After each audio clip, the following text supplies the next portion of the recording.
My name is Marcus. I'm 29 years old, and I've survived multiple home invasions. I've witnessed my neighbors being targeted by predators. I've watched intruders try to break into my house in ways I never thought were possible. Over the past decade, I've learned that predators don't just strike once and disappear. They come back, they hunt, they test homes repeatedly. And if you're not prepared, if you're not paying attention, they will find a way in. If you love true horror stories about real home invasions that happen every single day to ordinary people just like you, hit like and subscribe right now. And keep listening, because the night I heard someone scraping on my second-floor window will stay with me forever. I was 18 years old when it first happened. I was home alone for an entire week. My dad and my stepmom had gone on their honeymoon, and they left me to look after the house. I wasn't worried about being alone. I was 18. I was old enough to take care of myself. I had my video games to keep me occupied. I had everything I needed. I was sitting in my brother's old bedroom, the one he had used before he moved out of the house. I was playing video games, completely focused on the screen, when I started hearing a strange sound. It was a kind of scraping noise. It sounded like something was scraping against the outside wall of the house. The sound was faint at first, but it kept repeating. The strange thing about this sound was that my brother's bedroom was on the second floor. We didn't have any trees near the window. We didn't have any branches that could be hitting the wall. There shouldn't have been anything making noise at the exterior of the house on the second floor. That was what made the sound so unsettling. I tried to ignore it. I turned the volume on my video game up louder, trying to block out the scraping noise with the sound of the game. But the louder I turned up the volume, the more apparent the scraping sound became. It was like the more I tried to ignore it, the more insistent it became. Eventually, I couldn't take it anymore. I had to know what was making that noise. I paused my video game and I went over to the window. I tried to look outside, but it was too dark to really see anything. The night was pitch black and I couldn't make out any details or shapes. I couldn't see what was causing the scraping noise. I decided to open the window a crack. I thought if I opened it a little bit, I might be able to hear the noise more clearly and understand what was happening. Maybe that would help me figure out what was going on. The window was old, and it creaked as I pushed it open slightly. That's when I heard it. The sound of movement. The sound of someone moving quickly. I spun around to discover that the window was now open, much wider than I had opened it. Someone was crawling into the room through it. Someone had been climbing on the outside of my house, and he was trying to get inside. Everything happened in slow motion and fast forward at the same time. I was in shock, but my body moved on instinct. I ran toward the window and I pushed the intruder back out with all the strength I had. I shoved him as hard as I could and he fell. I heard the sound of him hitting the ground outside. He fell 2 stories down into the bushes below my window.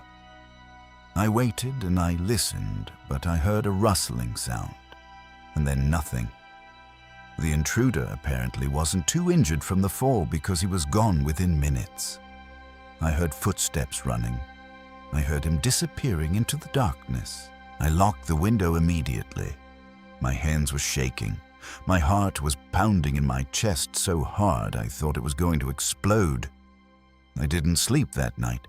I sat on my bed with a baseball bat next to me, waiting for the sun to come up. That incident taught me that predators will climb. They will risk their safety to get into your home. They will try entry points that seem impossible. But it wouldn't be the last time someone tried to break into my house. Years passed. I was still dealing with the trauma from that first incident when the second one happened. I was still a teenager, but I was older now. It was a rainy night in central Long Island. The kind of night where the rain is coming down so hard you can barely see in front of you. I was home alone, and I invited my friend Carl over. We were going to play video games and hang out like we usually did. Carl texted me that he would be over in 2 minutes. I prepared the video games I'd planned on playing with him. I was waiting for him to arrive. That's when I heard the gate to the backyard close. It was a distinct sound, the sound of the gate latch clicking shut. But Carl had texted that he would be at the front door in 2 minutes. Why would he be in the backyard? That seemed odd. I went out to the backyard to check. As I looked around, I noticed that the shed door was open. The light inside the shed was on. That was strange. The light in the shed should have been off. I hadn't been out to the shed all day. I called out Carl's name as I walked toward the shed. I was confused. I was trying to understand what was happening. But as I got closer to the shed, something happened. The light inside the shed turned off. It turned off the exact same moment I called out Carl's name. Simultaneously, I received a text message from Carl. It said, "I'm here." But the text was sent from the front door. Carl was texting me that he had just arrived at the front door of my house. I responded to Carl's text asking, "Are you in the shed?"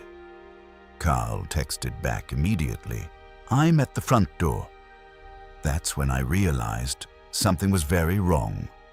If Carl was at the front door, then who had just turned off the light in the shed? Who had closed the gate to the backyard? Someone else was on my property. Someone other than Carl had been in my backyard. I looked up and the door to the shed pulled shut with force. Someone was inside the shed and they had deliberately closed the door. They were hiding. They were waiting. I didn't hesitate. I ran back into my house and I ran to the front door. I let Carl in immediately and I told him to lock the door behind him. I called the police right away. I told them everything that had happened. I told them about the gate closing, about the shed light turning on, and then off about someone closing the shed door with force. The police responded to my call. They checked the shed and they found the door was back open. But nobody was inside. The intruder had fled when he realized I was bringing someone into the house. He had escaped into the darkness before the police could arrive. But that incident showed me something. Predators are patient. They test your house. They wait for the right moment. They look for vulnerabilities. I thought maybe I was just incredibly unlucky. Maybe I was attracting danger somehow.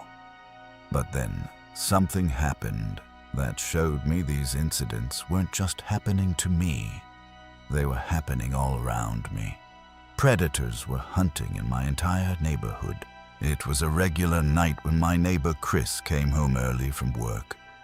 He was supposed to be working late that evening, so his family had gone out to dinner without him. But he was unexpectedly able to come home early. As a result, he had the house to himself for a few hours.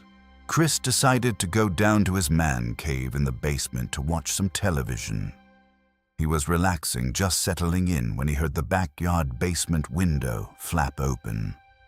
Someone was opening the basement window from outside. Someone was trying to get inside. Chris saw a person stick their head inside the basement window. They were peering round the room. They were looking to see if anyone was home. Chris hid behind the couch immediately. He didn't want the intruder to know he was there. He stayed completely still and quiet. The person at the window seemed satisfied that no one was home. They shut the window and Chris heard footsteps moving away from the basement window. But Chris knew the danger wasn't over. The person had proved they could access his basement window. They might try other entry points. Chris ran upstairs with a baseball bat in his hands. He shut off all the lights in the house. He wanted to have the element of surprise if the intruder tried again. He waited in the kitchen, which was by the back door. That seemed like the most likely entry point. Chris didn't have to wait long. Somebody suddenly reached their arm through the pet door in an attempt to unlock the door. The pet door was small, designed for a cat or a small dog. But apparently the intruder thought they could reach through and unlock the door from inside. Chris was ready. He had positioned himself perfectly. The moment the arm came through the pet door, Chris swung the baseball bat as hard as he could at the person's arm. He heard a scream. The intruder screamed in pain. They had been hit. They had been injured. The intruder immediately pulled their arm back through the pet door and they fled. Chris heard footsteps running away. He heard the person disappearing into the night. Chris called the police and reported what had happened. But that same night, something even worse happened. Sirens roared down the street and they stopped at a house just 3 doors down from Chris's house. At first, Chris didn't know what was happening. Then he found out. One of his neighbors had been murdered. When his wife came home that evening, she found the house was ransacked. Valuables were missing. Everything was in disarray. And then she found her husband. He was lying on the kitchen floor with a stab wound in the back of his head. He was dead. The police couldn't confirm whether it was the same intruder who had tried to break into Chris's house, but the timing was too close to be a coincidence. The intruder who had tried to get into Chris's house had failed, so maybe he had moved on to the next house. Maybe he had found an easier target. Maybe Chris's neighbor had not been as prepared. That incident changed everything for me. It showed me that these weren't just random occurrences.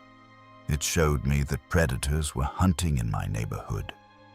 It showed me that if you weren't careful, if you weren't prepared, you could be killed. I started installing better locks. I started checking my windows obsessively. I started paying attention to every sound. But I also started hearing stories from other people in the neighborhood. Stories of their own close calls. Stories of their own brushes with danger. One story particularly stuck with me. It was about a young girl named Anne who lived a few blocks away from my house. Anne was home alone one snowy Friday night. Her parents were out to dinner and her sister was out with friends. She was taking a nap on her bed when she woke up. She woke up to a thump. It was a loud sound. Anne was sure it had come from her closet door. She got out of bed, her heart pounding, and she bravely opened the closet door. It was dark inside, but she looked carefully. There didn't seem to be anyone inside. The closet appeared to be empty. Anne closed the closet door and spun around to face her bedroom. That's when she saw it. There was a head under the bed. A man was lying under her bed looking at her with an expressionless stare. He was watching her. He had been there the whole time. He had been waiting under her bed for her to wake up. Anne fell to the floor screaming. She was in complete panic. But then something even worse happened. The closet doors behind her opened and someone grabbed her and pulled her into the closet. There were 2 intruders, 2 men, one under the bed and one in the closet. They had both been hiding in her bedroom waiting for her to wake up. The man from under the bed emerged and approached Anne as she was being held down by the other man in the closet. The 2 of them carried her downstairs where they put tape over her mouth and tied her arms together. One of them checked to make sure the coast was clear before carrying her outside. They were planning to put her in their car's trunk. They were planning to take her away. But something happened that changed everything. About halfway to their car, a large group of teenagers came riding down on their bikes. They had been riding through the neighborhood when they witnessed what was happening. Some of them were screaming for help. Some of them got off their bikes and started to slowly approach the 2 men. The 2 intruders realized they had been seen. They realized they wouldn't be able to get away with it now. So they dropped Anne and they jumped into their car and sped away. Anne was completely awake and conscious throughout all of this. She had been terrified.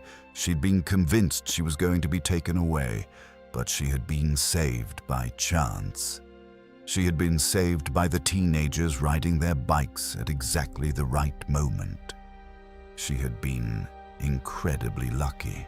That story haunted me. It showed me how quickly predators could act. It showed me how they didn't just attack randomly. They planned, they observed, they waited for the perfect moment. And if luck hadn't intervened, Anne would have disappeared that night. I became paranoid after hearing that story. I became hyper-aware of every sound in my house. I became obsessed with security. And then years later, I had another encounter myself. I was 22 years old at the time. I was still living with my parents. I was the youngest of three, so my two older siblings had already moved out. My parents were out 3 to 4 nights a week, so I was frequently alone in the house. One particular stormy night, I was in my room when I heard something hit my window. It was a dull thud. At first, I thought maybe something had blown into my window because the weather was pretty bad. Branches and leaves were being thrown around by the wind, so I didn't think much of it. But then, a second thud at the window sent my heart racing. This wasn't a branch or a leaf. This was something intentional. Someone was throwing something at my window. I lifted my blind carefully, and I could see somebody standing out there. Even through the damp windows and the pouring rain, I could make out the silhouette of a person. I didn't recognize that person. I had never seen them before. I shut the blinds immediately to send the message to go away. I didn't want them to know I was looking at them. I hoped that if I just pretended I wasn't home, they would leave me alone. But I wasn't even able to move away from the windowsill before something else was thrown at the window. Another thud, another impact. This person was persistent. They weren't going to give up. I opened the blind, and this time I even opened the window and I shouted, "What do you want?" The man down below called back, "Come outside. I want to show you something." That was the moment I knew this was serious. No legitimate person asks someone to come outside in the middle of a rainy night. No legitimate person throws things at your window and then asks you to come outside. This was clearly a predator. This was clearly someone with harmful intentions. I went downstairs immediately and I called the police. I told them about the person outside throwing things at my window. The 911 operator asked me if I was sure I didn't know the person. She asked me if they had caused any damage to my window. I told her, no, I didn't know them, and yes, they were continuing to throw things at my window. The operator asked me to call back if the person continued to harass me, or if they showed signs of wanting to break in. She said they would have a patrol car in the area soon. I hung up the phone, but I was still terrified. I wanted to see a better view from down in the kitchen, so I opened the kitchen blinds to look outside. That's when I saw him. The man was standing directly at my kitchen window. He was looking directly at me through the glass. I called the police right back immediately. I told them that the man was now standing at my kitchen window and to send somebody right away. I was in immediate danger. I could see him and he could see me. I kept my eyes on the window. I waited and I watched. The next time I looked back at the kitchen window, the man was gone. He had disappeared into the rain. That was the last time I ever saw that man. Looking back on all these incidents now, I realize something that terrifies me. These incidents didn't happen randomly. They happened when I was alone. They happened when I was vulnerable. They happened when predators knew they could strike without witnesses. Over the course of many years, I've learned to recognize the signs. I've learned to understand that predators test homes repeatedly. They throw things at windows to see if you'll respond. They open sheds and turn lights on and off to see if you'll investigate. They climb walls and test doors to find weaknesses. They're constantly hunting. They're constantly looking for vulnerabilities. The scariest part is knowing that the vast majority of these incidents never result in arrests. The vast majority of these predators are never caught. They're out there still hunting. They're out there still testing homes. They're out there waiting for someone who isn't prepared. That's what keeps me awake at night. That's what makes me check my locks obsessively. That's what makes me understand that danger is real and it's constant. That's what makes me believe that anyone could be targeted at any time. And unless you're prepared, unless you're paying attention, you might be the next victim